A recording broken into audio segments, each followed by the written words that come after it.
morning. You know, life can get messy, and life often is messy. It rolls along, sometimes feeling good and bright and breezy.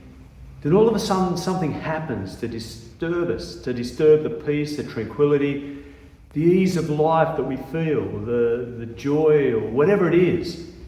Something happens and disturbs us and turns life around. It turns on a dime, so to speak. I remember visiting my mum in hospital. There was my father and one of my brothers. We trotted in and life was okay. But in a couple of sentences, everything changed. Mum greeted us and said, well, there's good and bad news. Good news is they found out what's wrong with me. The bad news is it's cancer, adenocarcinoma of the ovaries, and it's not looking good. Subsequent surgery revealed that it wasn't good at all. In fact, it had been so progressed they couldn't do much. Give her a bit of time. Our world changed in those few moments, as life does, in so many different ways.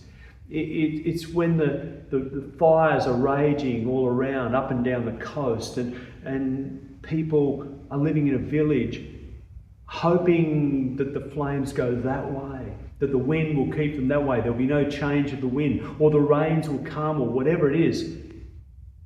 And then it shifts, and suddenly we're in danger. Or the floodwaters and people watching the rising flood levels, hoping and hoping, but they continue to rise. And so they take their valued possessions and put them up on the next story of their house. But the floodwaters continue to rise up and up. And so they put them up into the ceiling cavity, but still the floodwaters rise. And they bring destruction and mess and chaos. And for many communities, just when they've gotten over this flood, another has come. Life changes. In the phone call we receive, sometimes in the middle of the night, that changes everything. Sitting in the doctor's surgery, hoping for the best and receiving the worst.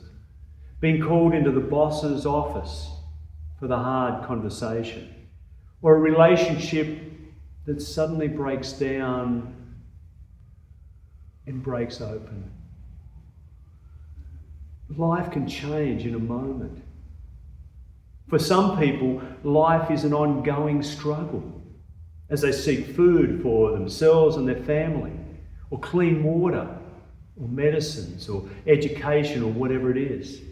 For others who live with illness of the body, mind, or spirit that doesn't change, and it holds them, and life is not easy. All of us experience life at its most intense moments.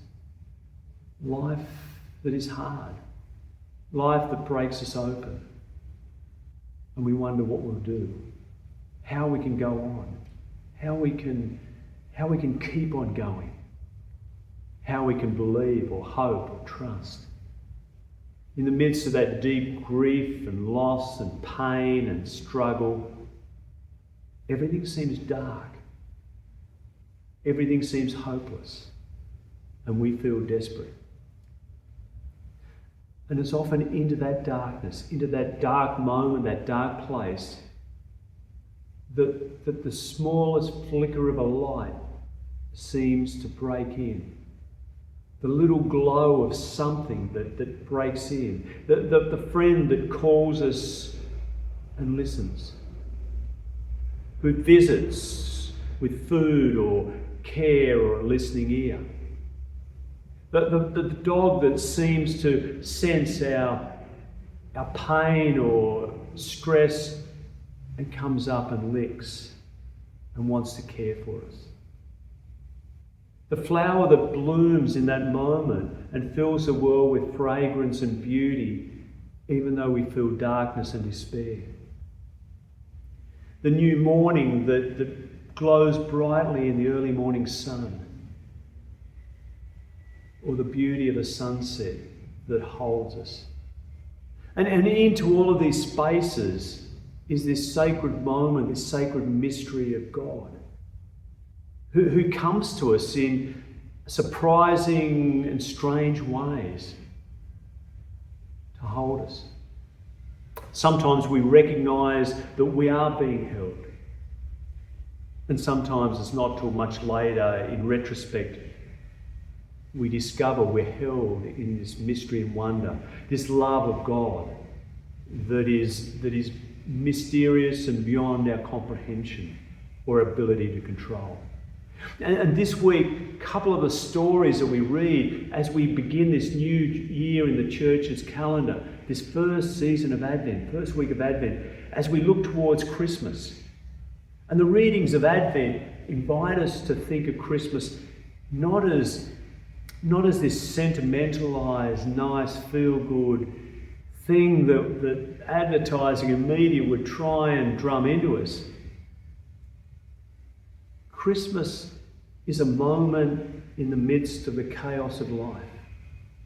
Jesus was born not into a world that was grand and beautiful and lovely and peaceful and joyful. There was some of that, but it was a world of oppression, of suffering, of dictators and rulers who lorded over people, innocent people, who died in conflicts and fighting and violence, of people who didn't have enough to eat and feed their families, people who were struggling with life. That was the world that Jesus was born into. He was born into a world where people struggled, and he came to bring hope, life, the light of God into this darkness of the world. And as we move towards Christmas through this Advent season, our readings will speak of hope, of peace, of joy and of love that breaks into the moments of our lives that are difficult.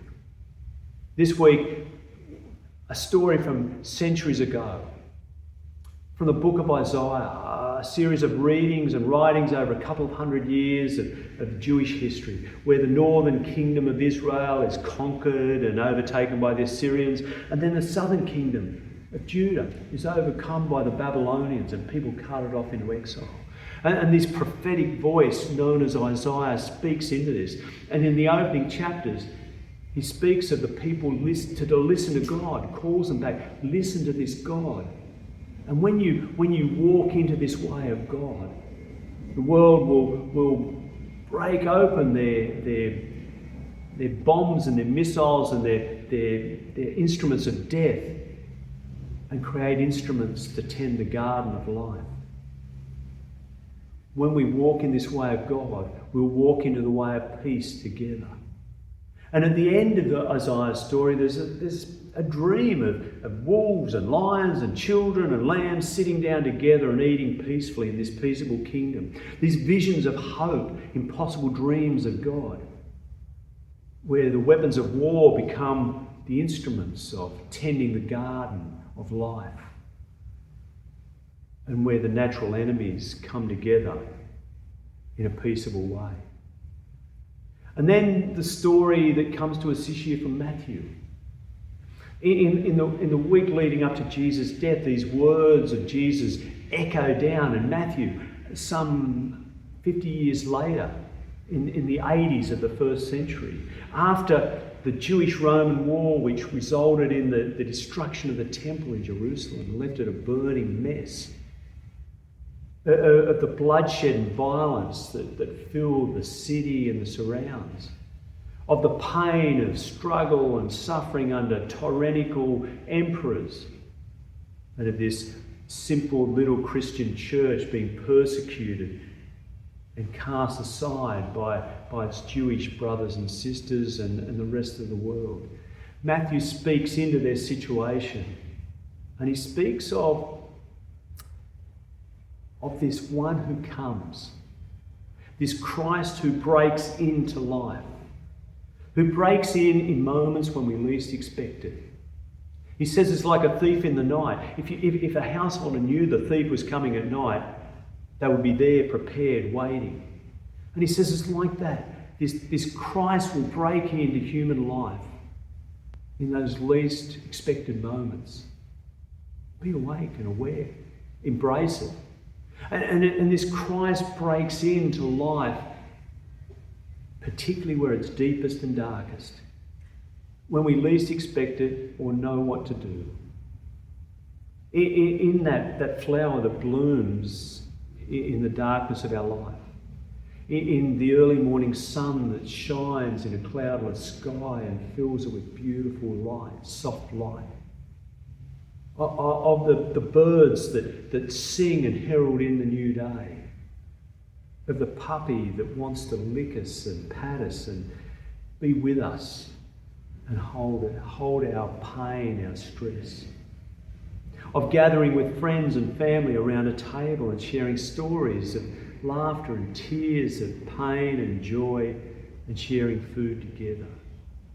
Of being held in those moments when we feel lost and broken and torn apart, where people gather around us and share a meal or hold us or listen to us. The Christ breaks in to hold us. When we least expect it, when we least understand it, God is there in the mystery and the wonder of beauty and hope to lead us forward, to help us to see a new way, to be people of life, hope, peace, joy and love. This is the promise of Christmas. A few weeks off yet. This simple story turns the world upside down. And it breaks into the moments like when I discovered my mum had cancer that was inoperable. When my life was twisted upside down and inside out. There was a God there to hold me and never let me go. And work through the care of friends and family and others around me. Who gave me a peace in the midst of the deepest grief and pain and struggle. This is the God who comes to us, now and always, and who will never let us go. This is the promise of Advent and Christmas.